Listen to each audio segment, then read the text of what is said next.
The universe, in its infinite capacity for irony, had somehow determined that the most advanced research station in the known galaxy should smell exactly like a poorly maintained terrarium. Research Station Epsilon 9 orbited the gas giant Polyphemus with all the grace of a drunken ballerina, its massive ring structure spinning just fast enough to create artificial gravity, but slow enough to make anyone with a sensitive stomach regret their career choices. Within this technological marvel, a description its engineers insisted upon despite evidence to the contrary, existed the most comprehensive collection of extraterrestrial life forms ever assembled in one location.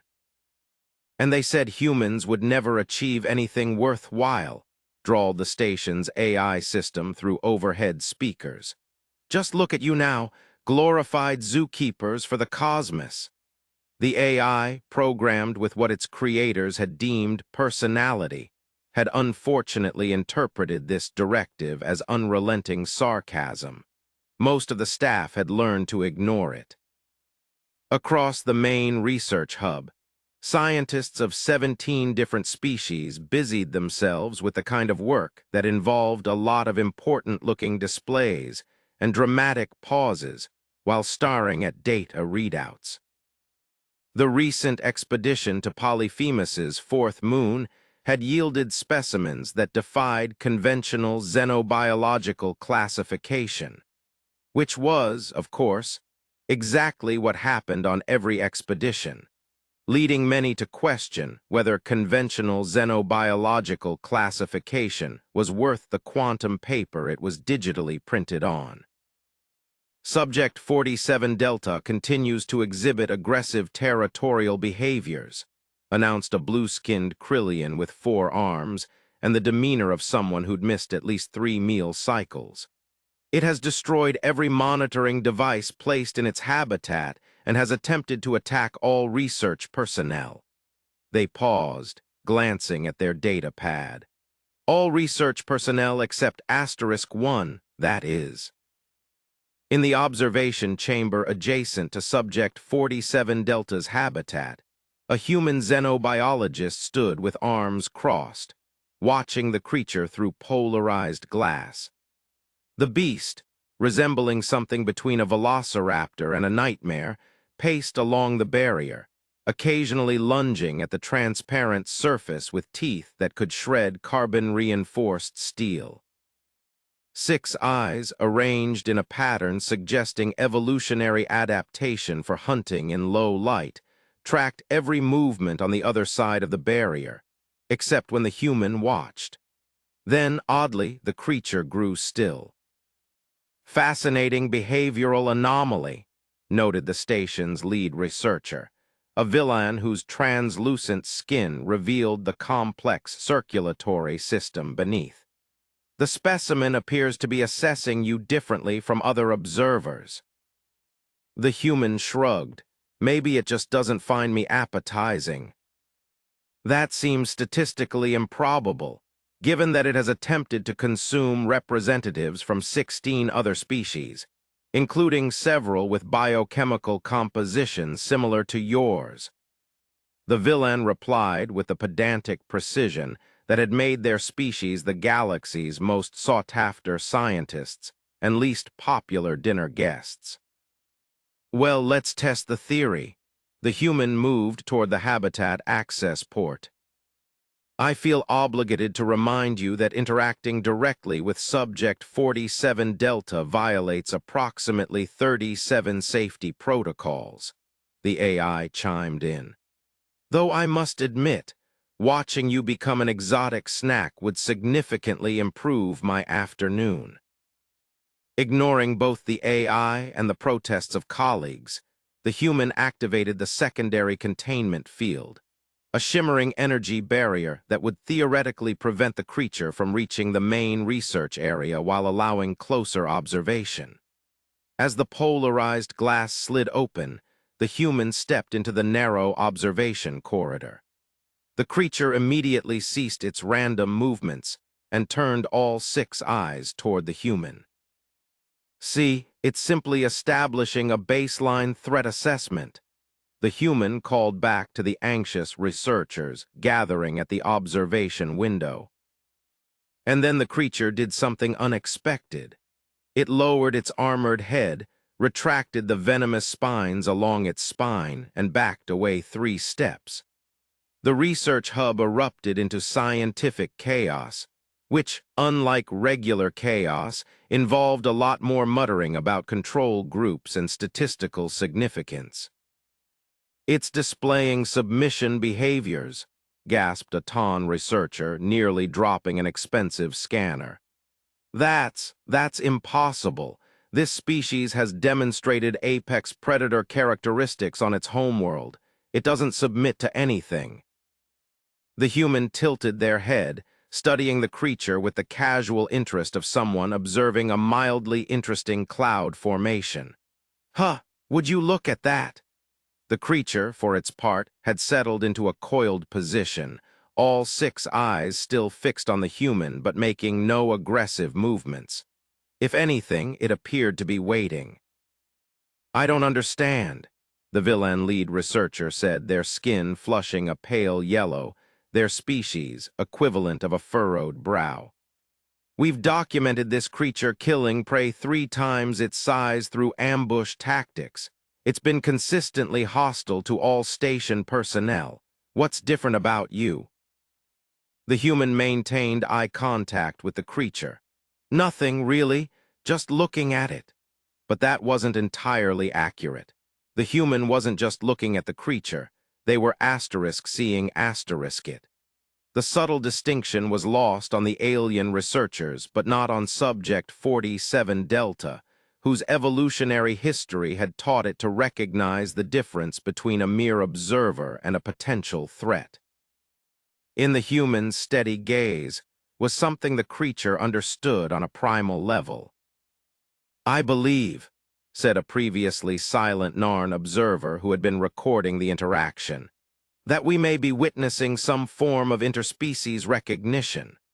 Our preliminary scans indicate that the human pupillary responses and microexpressions align with patterns we've documented in apex predators across 17 different biospheres." The station's head of security, a massive drock with naturally armored skin, snorted through reinforced breathing apparatus. "That's ridiculous. Humans are classified as non-threatening omnivorous primates. Their homeworld assessment placed them in the cautious explorer category, nowhere near apex status." And yet, the AI interjected with synthetic amusement, "Here we are, watching an apex nightmare monster treat our human colleague like it just recognized its long-lost superior." The human backed away slowly, maintaining eye contact with the creature. As the distance increased, Subject 47 Delta remained in its passive stance, making no attempt to rush the now-closing barrier. Once the habitat was fully secured, the research team descended upon the human with the enthusiasm of scavengers finding an unattended meal. "What did you do to initiate the passive response? Were you secreting any pheromones we should analyze? Do you have previous experience with similar species? Is this some form of primitive human telepathy unaccounted for in your species profile?" The human raised both hands in a universal gesture of surrender, though the subtle smile suggested they were far from overwhelmed. "Nothing special happened. Sometimes creatures just recognize each other." Later that cycle, after most of the research staff had retired to their quarters, the villain lead researcher remained in the observation hub, reviewing footage of the incident frame by frame. They analyzed the human's expression, posture, and, most intriguingly, the eyes. There was something there, something that the sophisticated equipment couldn't quite quantify. A quality in the human's gaze that had communicated more to Subject 47 Delta than any translator could articulate. "Computer," the villain said quietly. access xenobiological evolutionary data on Earth predator species, and compare visual recognition patterns with our human staff member. Accessing data, the AI replied, momentarily dropping its sarcastic tone. Analysis complete. There appears to be a 97.3% correlation between the human's focused gaze pattern and those documented in Earth's historical apex predators, particularly in the family Felidae and certain avian raptors. Interesting, murmured the villain, and compare with subject 47 Delta species. Similar recognition patterns detected, the AI confirmed. Both demonstrate the characteristic fixed focus, minimal blinking, and pupillary stability associated with predatory assessment. The villain's skin rippled with thoughtful blue patterns. So they were speaking the same visual language, in a manner of speaking. It would appear so, the AI agreed, though it raises a rather amusing question about our careful species classifications, doesn't it? Perhaps humans aren't quite the harmless explorers they present themselves to be. The villain glanced at the habitat, where subject 47 Delta had finally settled into a rest cycle, curled precisely in the spot where the human had stood. Perhaps, they whispered, we should revisit some of our assumptions. In the quiet of the observation hub, with only the ambient hum of the station systems for company, the villain couldn't help but recall the old scientific adage, observation changes the observed. But in this case, it seemed the observer had revealed far more than the subject. And somewhere in the vast database of the station, a small notation was added to the human species profile. Exercise caution when classifying. May possess unidentified predatory characteristics. The universe, it seemed, had a sense of humor after all. News travels faster than light in scientific communities, not because physicists have finally cracked that particular conundrum, but because gossip has always been the universe's most efficient energy transfer system. Within one standard galactic week, Research Station Epsilon 9's curious incident had spread to every xenobiological research facility in Confederated space. And asterisk now asterisk, groaned Chief Administrator Vorex, a Eutherian whose 6-eye stalks were currently drooping with administrative fatigue. We've become the laughingstock of the scientific community. Apex predator recognition patterns in asterisk humans? Preposterous. The unfortunate administrator was addressing a conference room filled with the station's senior staff. At the far end of the table, the human xenobiologist who had sparked this entire debacle was attempting, with limited success, to look appropriately contrite. With all due respect, interjected a Fadrian researcher, whose translucent exoskeleton revealed the nervous flickering of bioluminescent organs. The phenomenon has now been documented on 3 separate occasions. That moves it firmly out of anomaly territory and into pattern designation. The Fadrian tapped a control panel, and holographic displays sprang to life around the table. Each showed footage from different research facilities, each displaying remarkably similar scenes. Human researchers standing calmly while various terrifying predatory species exhibited passive or even submissive behaviors in their presence. Look at the xanthan serpent at Outpost Delta, the Fadrian continued, highlighting one particularly impressive recording. This species has been responsible for 14 fatalities among research personnel, yet here it's practically coiling itself into a pretzel to avoid direct confrontation with the human observer. Perhaps humans simply smell unappetizing, suggested a Valerian scientist, whose species, evolutionary path had prioritized olfactory senses over almost everything else, including common sense. That was our initial hypothesis as well, replied the Fadrian, until we documented the KRX incident. The holo display shifted to a new recording, this one showing an underwater research pod. Through the reinforced viewport, a massive aquatic predator with more teeth than seemed mathematically possible hovered just outside, eye to eye with a human researcher. KRX have no sense of smell, the Fadrian explained. They hunt exclusively through electroreception and visual cues. Yet this specimen, which had previously destroyed 2 research submersibles, maintained a non-aggressive distance of precisely 2.3 meters from the human observer. Coincidence? Huffed Administrator Vorex, though the droop in his eye stalks suggested his conviction was wavering.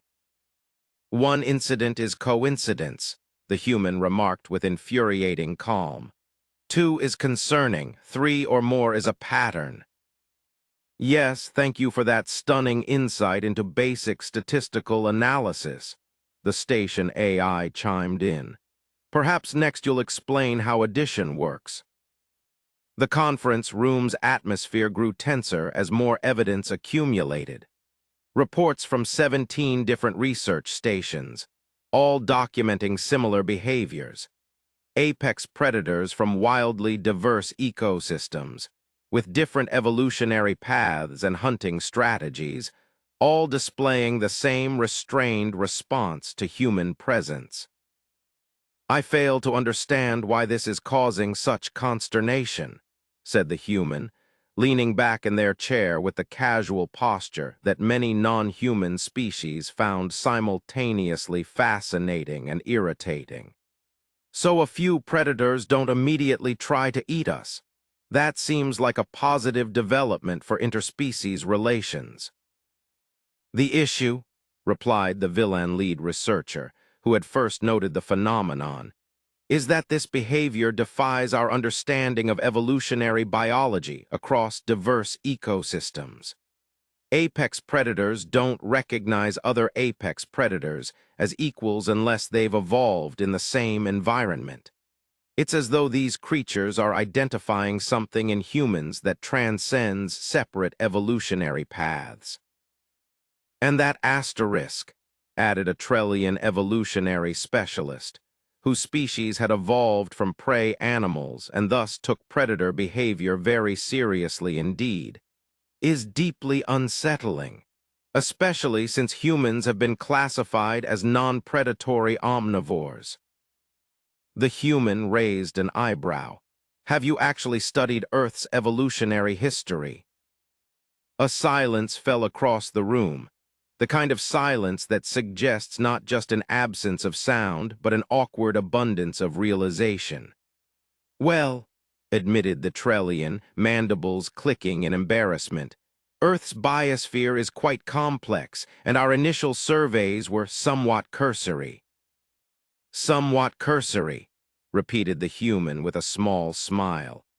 Meaning you looked at our current dietary habits, noted we didn't chase down our food in supermarkets, and classified us accordingly.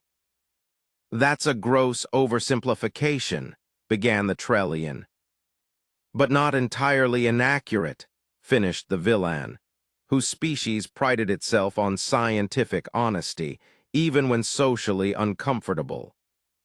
The holographic display shifted again, this time showing a compilation of Earth predators. Lions stalking prey across savannas, wolves hunting in coordinated packs, great white sharks patrolling ocean depths, and eagles diving at breathtaking speeds. Compare their eyes, the human suggested quietly. The display zoomed in, showing close-ups of each predator's gaze, the focused, unblinking stare that signaled intent. Now compare to this. The display changed to show historical human hunters from various cultures, indigenous trackers following animal signs, ancient spear-wielders poised to strike, even modern hunters with the same intense focus in their eyes. The evolutionary record on Earth is quite clear, the human continued. For roughly 2 million years, humans and their direct ancestors were persistent predators. We didn't have the speed of cheetahs or the strength of bears, but we had something far more terrifying to our prey. Which was? Asked the Fadrian, clearly fascinated despite themselves. Relentlessness, the human replied. We simply didn't stop. We would track prey for days, following it until it collapsed from exhaustion. Most predators give up after a short chase. Energy conservation is essential in the wild. Humans evolved a completely different strategy. We just kept coming. A peculiar discomfort settled over the non-human researchers.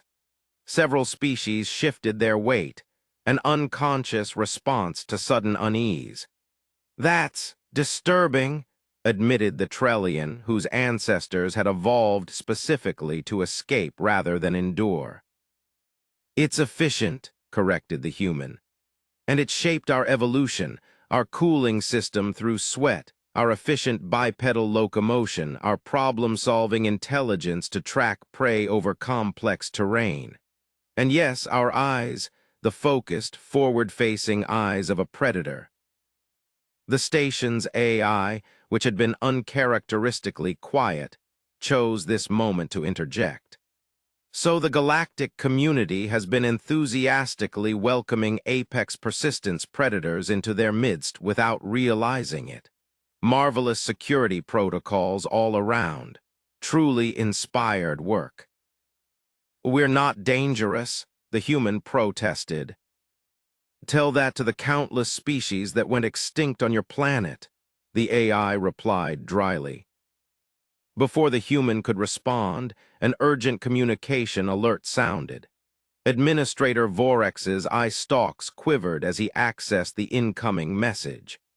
We have a situation at Outpost Gamma 7, he announced, voice modulating to the higher registers that indicated Eutherian distress. They've captured a specimen of the Draconis quadriforus. The quad dragon? Interrupted the Fadrian, luminescence flaring with excitement. They actually managed to contain one. Momentarily, Vorex replied grimly. It's already breached 2 containment levels. They're requesting emergency guidance. All eyes turned to the human. No, said Administrator Vorex firmly, all 6 eye stalks rigid with authority.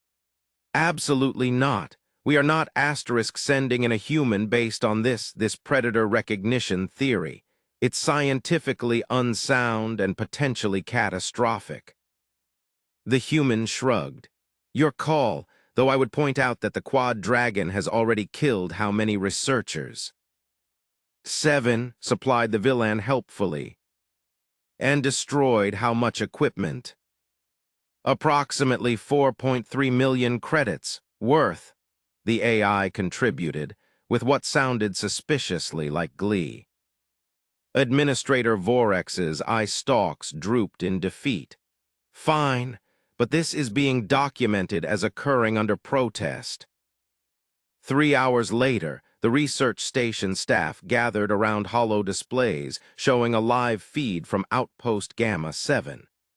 The human had arrived via emergency transport and was now standing in an observation chamber adjacent to the reinforced habitat containing the infamous quad dragon, a massive creature with 4 semi-independent body sections, each equipped with its own set of predatory adaptations. The beast was, at that moment, systematically destroying the habitat's internal monitoring equipment with methodical rage, each of its 4 heads working on different sections of the enclosure, searching for weaknesses with an intelligence that seemed almost calculated. They're about to open the observation portal, narrated the villain, whose skin had turned an anxious shade of gray. If this doesn't work, finished the AI, then we'll have excellent footage of what happens when a theory meets reality, and one fewer human in the galaxy. The observation portal slid open. The quad dragon immediately ceased its destruction, all four heads swiveling in perfect unison to focus on the human standing in the threshold. The research station fell silent. Even the AI seemed to be holding its metaphorical breath. The human did nothing dramatic, no grand gestures, no technological aids. They simply stood, shoulders relaxed but straight, and looked directly at the creature. Their gaze moved methodically from one head to the next, holding eye contact with each for several seconds before moving on. The quad dragon's primary head extended forward on its muscular neck, bringing it within striking distance of the human.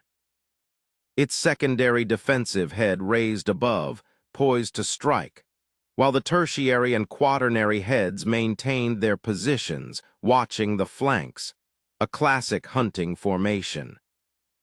And then, to the visible shock of the outpost Gamma, 7 staff visible in the background of the feed, all four heads lowered simultaneously. The massive creature took 3 deliberate steps backward and settled into a neutral posture. "It's recognizing dominance behavior," whispered the Trellian, mandibles clicking rapidly in agitation. "The human isn't just being recognized as another predator, it's being recognized as a asterisk superior asterisk predator." "That's impossible," insisted Administrator Vorex, though his protests sounded hollow even to his own hearing organs. "Humans are physically weaker than 97% of known apex predator species. Physical strength isn't the only measure of predatory dominance," the villain noted, skin now shimmering with the blue patterns of intense scientific curiosity. "Intelligence, strategic capability, and persistence are equally valuable evolutionary traits, and humans, it seems, display them in combinations that transcend ecological boundaries." As the human carefully retreated from the observation portal, the quad dragon remained in its passive stance, all 8 eyes fixed on the departing figure with what could only be described as wary respect. "Well," remarked the AI as the feed ended, "it seems we may need to reconsider a few things about our harmless human colleagues." In the sudden silence of the conference room, the implications hung heavy in the air. The pattern wasn't just emerging anymore. It had announced itself with unmistakable clarity. Humans weren't just another spacefaring species bumbling into the galactic community. They were apex predators wearing the clothes of diplomats. And somehow, the real predators of the galaxy had known it all along. The Galactic Xenobiological Conference on Harmonious Accord, a planet whose nomming committee clearly suffered from chronic optimism, had tripled its usual attendance this year. Holographic banners proclaimed the hot topic: predatory recognition patterns in human physiology, coincidence or convergent evolution. They might as well have titled it "Are Humans Actually Terrifying?" "Come find out," muttered the human delegate, navigating through crowds of scientists who were pretending not to take surreptitious scans of their retinas.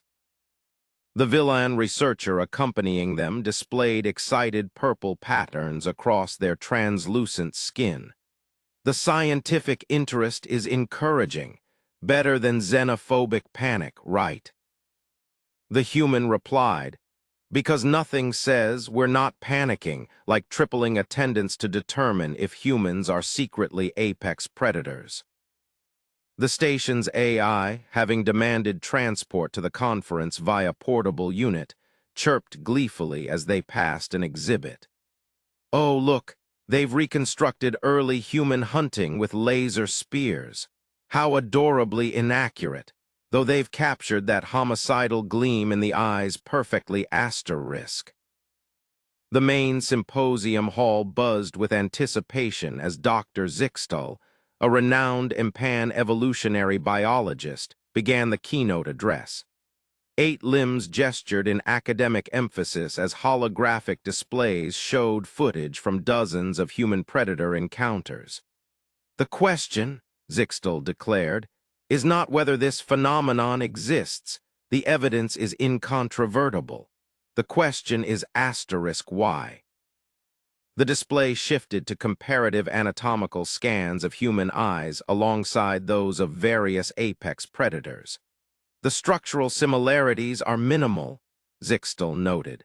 Human eyes lack nictitating membranes and tapetum lucidum. Their visual acuity is unremarkable compared to specialized visual hunters. The audience leaned forward collectively as the display transitioned to neural mapping data. Yet, when we examine neurological activity during predatory focus, we find striking similarities. It is not the physical structure of human eyes that triggers recognition. It is the intent behind them. Scientific murmurs rippled through the audience, the academic version of a collective gasp. Evolution has created remarkably similar neurological patterns for focused hunting across disparate species, Zixtel continued. The predatory gaze activates nearly identical neural pathways, regardless of evolutionary history. The holographic display shifted to Earth's evolutionary timeline, showing animations of early humans tracking prey across vast distances. When we examined human evolutionary history, which many of us had studied rather superficially, we discovered something illuminating. For approximately 2 million years, early humans employed a hunting technique virtually unknown elsewhere in the galaxy: persistence hunting. The animation showed humans following exhausted prey across savannas, maintaining a steady pace while their targets collapsed from exhaustion. Rather than relying on superior speed or natural weapons, humans evolved to simply not stop. They exploited their unique adaptations: efficient bipedal locomotion, exceptional heat regulation through sweating, and superior endurance, to literally chase prey until it could run no more. Not for minutes or hours, but sometimes for days. Even the human looked somewhat uncomfortable as their evolutionary history was laid bare before an audience of mostly prey-evolved species. This required profound neurological adaptations, Zixtel continued. The ability to maintain focus on a single target over extreme distances and time, the cognitive capacity to track and predict movement, and most relevant to our discussion, the development of what we might call the persistence stare. The display showed close-up images of human hunters from various Earth cultures, all displaying the same focused expression: the unblinking, unrelenting gaze that communicated absolute intention. This neural pathway, this unwavering focus, appears to be what apex predators across the galaxy recognize. Not that humans are physically threatening predators, but that they possess the neurological signature of something perhaps even more intimidating: a predator that simply does not give up. The villain's skin turned a pale shade of awe. Your species' evolutionary strategy wasn't superior strength, it was superior determination.